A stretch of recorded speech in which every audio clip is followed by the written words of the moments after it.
Student, जो हमारी पिछली क्लास थी जिसमें हम लोगों ने आपको अभाज्य संख्या किस प्रकार निकाला जाता है उसके बारे में आप लोग को बताया था, जो कि इसमें अभाज्य संख्या और एलसीएम दोनों एक दूसरे से ही रिलेटेड हैं।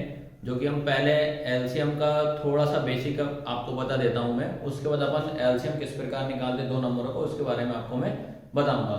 सबसे पहले अपन को ये ध्यान रखना है कि जैसे 2 के टेबल का रूल क्या होता है। जैसे 2 का टेबल जो रहेगा इसमें आपको ये देखना है कि कोई भी संख्या है, अगर उसके पीछे 0 आता है, 2 आता है, 4 आता है, 6 आता है, 8 आता है, तो उसको आपको 2 से ही देना है। फिर उसके बाद 3 का रूल क्या होता है कि कोई भी संख्या है उसके पीछे अगर 1 आ रहा है, 3 आ रहा है, 9 आ रहा है, 7 आ रहा है, 5 आ रहा है, तो उसको आपको किससे टेबल से देना है? 3 से ही देना है। लेकिन आपको एक चीज और ये भी ध्यान देना है कि अगर ये देखना है कि भाई 5 का टेबल में अगर आपको कोई सा भी संख्या है उसके पीछे अगर 5 आ रहा है तो 5 में आपको ये भी देना है। देखो 3 के पीछे भी 3 के टेबल में भी 5 आ रहा है, 5 में भी 5 आ रहा है, तो लेकिन सबसे पहले आपको ये देखना पड़ेगा, पहले उसको आपको 3 के टेबल से ही देना है, डायरेक्ट आपको नहीं देना है, डायरेक्ट 5 से आपको उसका डिवाइड नहीं करना है। तो सबसे पहले अपन क्या करेंगे, पहले उसको आपको 3 के टेबल से देंगे, उसको किसके देंगे? 5 के टेबल से। तो आपका ये आज का टॉपिक अपना रहेगा एलसीएम। ये आपका है 1.2 में, क्लास 10 का 1.2 में क्वेश्चन नंबर 2 का पहला क्वेश्चन। ये लिखा है आपका 26 और 91 का आपको क्या निकालना है? एलसीएम निकालना है। तो दोनों नंबरों का एलसीएम किस प्रकार निकालते हैं आपको बता दें। ये रहेगा आपका, तो ये लिखा होगा आपका कितना? 26, 91। अब इसमें जब भी दो नंबरों का जब आप एलसीएम ले तो सबसे पहले ये रूल आपको याद रखना पड़ेगा कि जो 26 जो लिखा है इस 26 का कैरी इस साइड नहीं आएगी। ये चीज आपको ध्यान रखना है, इसकी हासिल इस साइड नहीं जाएगी, आपको इसको पूरा यहीं खत्म करना पड़ेगा। सबसे पहले मैंने चेक किया यार, ये नंबर जो मेरा लिखा हुआ है कितना है, पीछे कितना लिखा है? 6, इसके पीछे कितना लिखा है? 1। तो मैंने चेक किया कि यार 6 लिखा है, तो 6 किसके टेबल में दिख रहा है? 2 के टेबल में, तो किससे देंगे अपन? 2 से, ठीक है। और इसके बाद अगर ये 1 आ रहा है तो पहला रूल होता है पहले आप छोटे नंबर से ही स्टार्ट करना। सबसे पहले स्टार्ट करना हमेशा 2 के टेबल से, फिर स्टार्ट करना 3 के टेबल से, फिर स्टार्ट करना 5 का। ऐसा डायरेक्ट आपको 5 और 7 स्टार्ट से डायरेक्ट नहीं देना, आप हमेशा छोटे टेबल से उसको स्टार्ट करना है। सबसे पहले ये देखा मैंने कितना लिखा, मेरे सबसे पीछे इसके लिखा है 6 लिखा है, मतलब 26 है। 26 के पीछे 6 लिखा है तो किससे देंगे अपन? 2 से देंगे।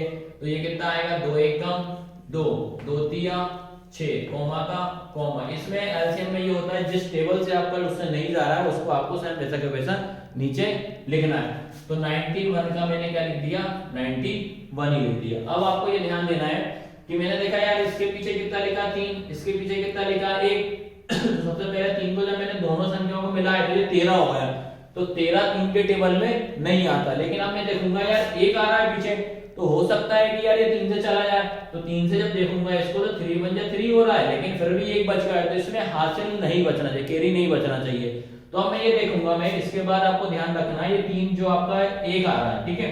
तो आपको जैसे 1 देखना पड़ेगा किस टेबल के बैक साइड में आता है। तो अपन देखेंगे भाई 3 के टेबल में आता है, तो ये कितना हो जाएगा? 3 7 21, 3 7 जाए कितना होता है? 21। फिर कितना उसके बाद कितना हो जाएगा? 7 3 जा 21। तो अपन ने देखा कि भाई इसके पीछे भी कितना 1 आ रहा है, इसके पीछे भी कितना आ रहा है? 1 आ रहा है। तो अभी जस्ट मैंने देखा कि 3 के टेबल से तो वो नहीं जा रहा है, तो मैं किससे दूंगा उसको? 7 से दूंगा। तो यहाँ पे आपका कितना आ जाएगा? 7 आ जाएगा। तो 7 के टेबल में 13 नहीं आ रहा, तो क्या करूंगा? 13 का 13 कॉमा लगाया। 7 के टेबल में भाई 9 तो नहीं आ रहा, तो 9 से कम लेंगे, तो 7 बन जाए कितना हो जाएगा? 7। कितने बचे इधर? 2। तो ये दोनों को जब मिला दूंगा तो कितना हो जाएगा? 21। तो 7 की है कितना हो जाएगा? 21। ये आपको ध्यान रखना है। अब एक चीज और याद रखना है कि आपको ये ध्यान रखना है 2 ले लिया, 7 ले लिया, अब 7 से नीचे कोई भी संख्या नहीं आएगी, जो भी आएगी 7 से ऊपर ही आएगी। तो मैं डायरेक्ट इसको किससे दूंगा? 13 से दूंगा। 13 बन जा 13 कॉमा 13 बन जा 13। ये आपका एलसीएम निकल गया। अब इसके बाद अपन इनको आपस में मल्टीप्लाई करना पड़ेगा। तो ये क्या हो जाएगा आपका? 26 एंड 91। आपको इनका सबका आपस में मल्टीप्लाई करना पड़ेगा। तो 2 into 7 into 13। तो आपका इसका इसमें इंटू करोगे तो कितना हो जाएगा? 14 into 13। इन दोनों का मल्टीप्लाई करोगे तो कितना आएगा? 182। अब अगर देखो आपको मल्टीप्लाई करना नहीं आ रहा है तो मैं नॉर्मल आपको यहाँ पे बता दे रहा हूँ इन दोनों का मल्टीप्लाई करना कैसा रहेगा। तो ये लिखेंगे आप 14 into 13। तो ये आ जाएगा तुम्हारा कितना हो जाएगा, 3 चौक 12, 12 की 2, हासिल आई 1, 3 एकम 3, 3 और 1 4, फिर एक इंटू लगाया, फिर एक का टेबल अपन को 4 बार पढ़ना है तो 4 ही आएगा, और फिर एक का 1 ही आएगा। तो आपका ये कितना हो जाएगा 2, 4 और 4 कितना 8 हो जाएगा, एक का 1 यहाँ पे प्लस करा जाता है। तो आपका फाइनल आंसर कितना हो जाएगा 182।